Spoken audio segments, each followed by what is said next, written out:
यहाँ पर online exam ठीक से हुई हो, तो जब आप ले नहीं सकते ऐसे एग्जाम्स ऑनलाइन, जब पता है सबको कि आपके बस की है ही नहीं, तो उसके बाद भी आप बार बार ऑनलाइन एग्जाम लेकर बच्चों का भविष्य क्यों खराब कर रहे हो? तुमचं म्हणणं आहे की ते खाली येऊन बोलले पाहिजे डिस्ट्रिक्ट जज, पण त्यांच्याकडून काही वेळापूर्वी विद्यार्थ्यांनी जे सांगितलं की त्यांना माध्यमांसमोर बोलायला म्हणजे त्यांची परवानगी नसते, त्यामुळे ते बोलत नाही. माध्यमांसमोर याची गरज नाही, विद्यार्थ्यांसमोर तरी येतील ना, विद्यार्थ्यांसमोर तरी येतील ना. आज जशी अक्कल काढलेली आहे तशी बाहेरून बोला होतं विद्यार्थ्यांसोबत, आणि विद्यार्थी शांतपणे बसलेले. कुछ विद्यार्थियों को ऊपर बुलाया गया था जिसमें दो से ज्यादा विद्यार्थी ऊपर गए थे. मुझे बोला गया कि चर्चा हुई नहीं, फिर से उनको वापस भेज दिया. चर्चा नहीं की उनके साथ, अभी मुझे बताया. नाही तर महाराष्ट्रभर मला आता तेच कळतंय मुलांकडून की प्रत्येक सेंटरवर असं झालेलं आहे. याचं मूळ कारण हे की कोणतंच सेंटरमध्ये ते इन्फ्रास्ट्रक्चर नाही आहे. तर याच्यानी पूर्ण आता फक्त संभाजीनगरने पूर्ण राज्यभराच्या मुलांचं जे भविष्य आहे ते कुठं ना कुठं पणाला लागलेले आहे. तर त्या मुलांनी त्यांच्या भविष्याला लढण्याचा त्यांना पूर्ण अधिकार आहे आणि त्यांनी लढलंच पाहिजे.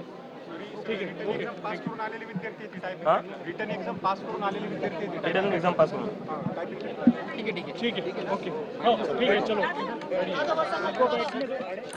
जोपर्यंत विद्यार्थ्यांच्या मागण्या पूर्ण होत नाही तोपर्यंत मी या विद्यार्थ्यांसोबत इथेच बसून राहणार असा पवित्रा अभिजित दिपके यांनी या ठिकाणी घेतलेला आहे. आज हायकोर्टाची ऑनलाईन परीक्षा होती, मात्र विविध तांत्रिक अडचणी, कीबोर्ड ठीक नाहीत, आणखीन अनेक अडचणींचा सामना या विद्यार्थ्यांना करावा लागला. विद्यार्थ्यांचं एकच म्हणणं आहे आणि अभिजित दिपकेंनी आता त्या ठिकाणी या विद्यार्थ्यांसोबत संवाद साधलेला आहे. त्यांच्यासोबत ते ठिय्या देऊन बसलेले आहेत.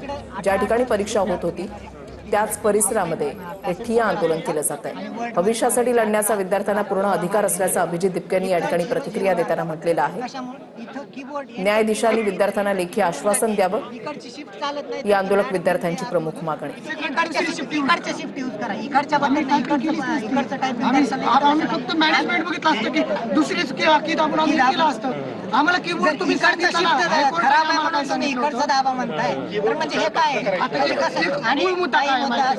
हायकोर्टने आम्हाला सांगितलेलं आहे QWERTY हा कीबोर्ड तुमच्या परीक्षेसाठी यूज होईल. आम्ही ते मान्य केलं. आम्ही त्या कीबोर्डवरती प्रॅक्टिस करतोय. ते दिवस झालं. इथं आल्याच्या नंतर समजतंय हे दाबलं तर बी निघतंय तिथे. आणि चारच्या जागेवर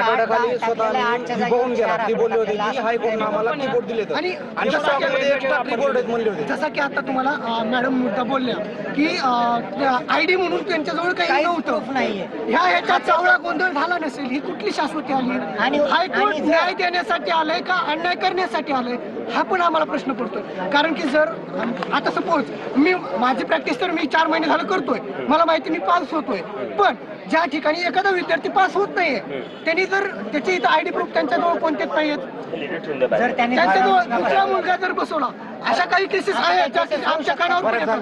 विद्यार्थी म्हणून आम्हाला पण निराश फील होत असेल ना, किंवा ते तिथे जाऊन जर मुलगा डमी विद्यार्थी म्हणजे प्रूफ काय आहे की तो कॉम्प्युटरवर तुमचा फोटो दिसत नाहीये, मग साईटचा विद्यार्थी ऑब्जेक्शन पण काय घेऊ शकणार आहे की तिथं बसलेला मुलगा तोच आहे म्हणून? आता जर आम्ही मेरिट घेऊन पास होतोय, जे विद्यार्थी सपोज मी कोणालाही ब्लेम गेम करत नाही किंवा मला कोणाची हेलना करायची नाही.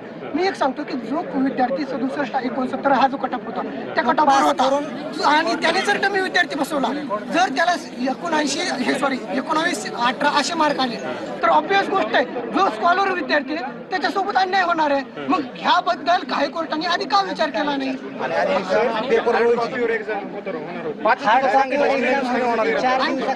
आणखीन एक मुद्दा आहे, हायकोर्ट सगळी व्यवस्था आणखीन गोपनीय ठेवते. का गोपनीय ठेवते? तुम्ही IB ची एक्झाम कंडक्ट करताय का? नाही ना.